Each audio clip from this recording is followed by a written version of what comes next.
Sir లైఫ్‌లో మీకు inspiration అంటే ఫస్ట్ మీకు లైఫ్‌లో ఇన్‌స్పిరేషన్ అంటే ఎవరు sir? My father and my brother. So are you missing your father? Yeah, definitely I'll miss him. But he'll always be there looking down on me. So మీరు బాగా అంటే మీ ఫాదర్ దగ్గర నుంచి నేర్చుకున్నది ఏంటి సార్? Being grounded అండి.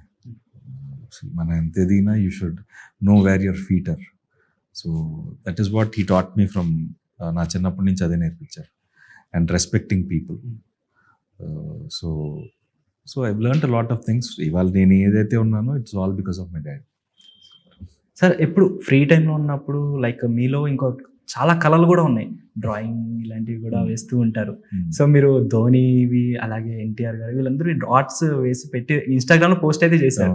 So అంటే ఆ హిడెన్ టాలెంట్స్ అన్నీ కొంచెం బయటకు గూడా అది రెగ్యులర్‌గానా లేకపోతే ఎప్పుడన్నా మూడ్ ఉన్నప్పుడు అట్లా వేస్తూ ఉంటారా? చిన్నప్పుడు చేసేవాడిని. మళ్ళీ కోవిడ్ టైంలో there was so much time. Okay. So let's try and I started doing on ఐప్యాడ్‌లో started sketching.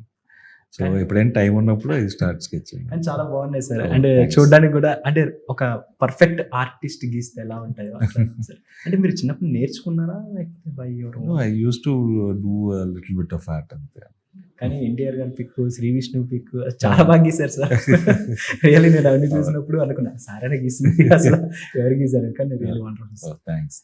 Sir and free టైంలో ఎక్కువగా మీరు ఏం చేస్తుంటారు?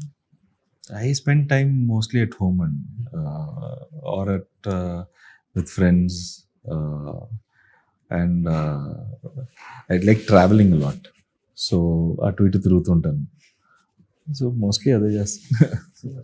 సార్ ఇప్పుడు జనరల్గా ఒక స్టోరీ సెలెక్ట్ చేసుకునేటప్పుడు కానీ ఏదైనా మనం ఒకటికి రెండు సార్లు ఆలోచిస్తూ ఉంటాం. ఓకే ఈ స్టోరీ చేయొచ్చా లేదా మీరు ఎవరిదైనా సజెషన్స్ ఏమైనా తీసుకుంటారా లేదా మీరే ఓకే ఈ స్టోరీ చేయొచ్చు అని చెప్పి మూవింగ్ ఫార్వర్డ్ వెళ్ళిపోతారా ఒక స్టోరీ వచ్చినప్పుడు? అంటే ఎటువంటి జాగ్రత్తలు తీసుకుంటారు స్టోరీ విషయంలో? అంటే స్టోరీ ఓకే చేయడానికి అయితే ఎక్కువ థాట్ ప్రాసెస్ ఏం పెట్టనండి. అంటే ఇఫ్ ఐ లైక్ ఇట్. దాని తర్వాత ఇన్ ద ప్రాసెస్ టు ఆ సినిమా స్టార్ట్ చేద్దాం అనే టైంలో we sit and discuss how to make it. So దాన్ని బెటర్గా ఎలా ప్యాకేజ్ చేయొచ్చు, ఆడియన్స్కి ఇంకా బెటర్ ఎక్స్పీరియన్స్ ఎలా ఇవ్వచ్చు అనే దాని మీద ఎక్కువ డిస్కషన్ చేస్తాను. బట్ స్టోరీ ఓకే చేయడానికి అయితే అంత ఎక్కువ ఆలోచించండి. If I like it idea నచ్చితే నచ్చింది. అంటే ఫేవరెట్ జోనర్స్ అనేవి చాలా మందికి ఉంటుండే. అట్లా మీకు ఏమైనా favourite genre or else favourite ఇవి చేయాలి ఈ రోల్ అట్లాంటివి ఏమైనా ఉన్నాయా? అలా ఏం లేదండి. I just want to try different genres. ఎందుకంటే ఒకటే జానరా చేసినా it won't be that exciting. But I like rom coms, I like థ్రిల్లర్స్లో I need a very strong story. I like court dramas. I want to do a court drama. Action films.